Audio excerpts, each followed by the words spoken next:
اعوذ باللہ من الشیطان الرجیم، بسم اللہ الرحمن الرحیم۔ میں ہوں Manzoor Hassan, law graduate from university of Malakand. آج کا ہمارا ٹاپک جو ہے وہ کانسٹیٹیوشن سے ریلیٹڈ ہے۔ آج ہم شروع کریں گے آرٹیکل 1 سے اور اس طرح آگے جائیں گے۔ تو آج کا ٹاپک صرف آرٹیکل 1 ہے ہمارا۔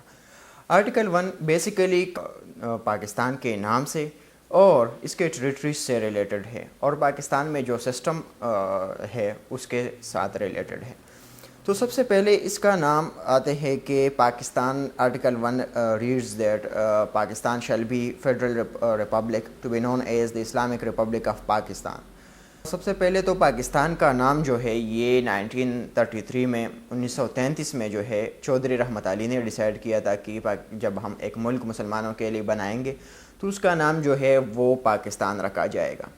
اس کے بعد جو ہے Pakistan shall be federal republic. Federal republic کا مطلب ہوتا ہے، فیڈرل کا مطلب یہ ہوتا ہے کہ اس میں جو ہے ایک فیڈریشن ہوگا صوبوں کے درمیان، اور اختیارات جو ہے وہ صوبوں میں تقسیم ہوئے ہوں گے۔ ایک سینٹرل گورنمنٹ ہوگا ہمارا، پر اختیارات جو ہے وہ سینٹرلائزڈ نہیں ہوں گے، وہ صوبوں کو دیے گئے ہوں گے۔ دوسری طرف ریپبلک کا مطلب یہ ہوتا ہے کہ ریپبلک میں جو سٹیزنز ہے، جو عوام ہے، وہ اپنے نمائندے الیکٹ کرتے ہیں، انہیں چنتے ہیں اور پھر انہیں بیچتے ہیں اور وہ اس ملک کو چلاتے اور حکومت کرتے ہیں۔ تو یہ فیڈرل پاکستان کا سسٹم جو ہے یہ فیڈرل ریپبلک ہے۔ اب اس کا نام جو ہے دی اسلامک ریپبلک آف پاکستان۔ اب ریپبلک میں اور اسلامک ریپبلک میں کیا فرق ہے؟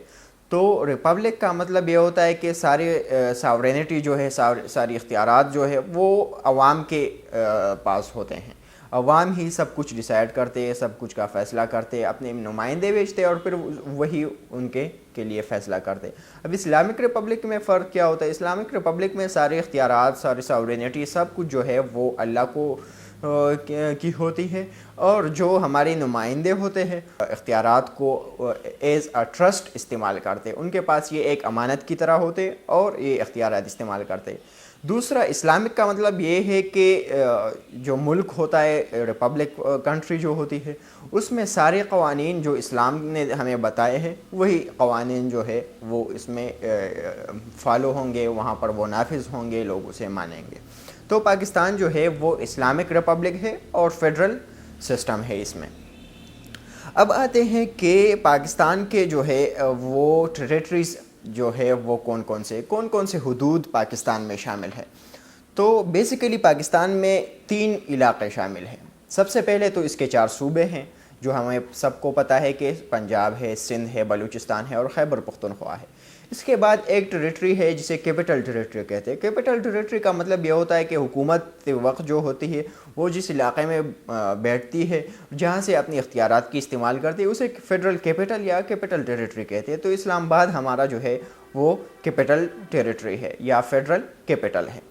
تو تیسرا ہمارے پاس جو ہے وہ فیڈرلی ایڈمنسٹرڈ ٹرائبل ایریاز ہے، جو ابھی 25 امینڈمنٹ کے بعد 25واں جو امینڈمنٹ آیا ہے اس کے بعد یہ کے پی میں ہمارے خیبر پختونخوا میں مرج ہوئی ہیں، جو 2018 میں یہ امینڈمنٹ آیا تھا۔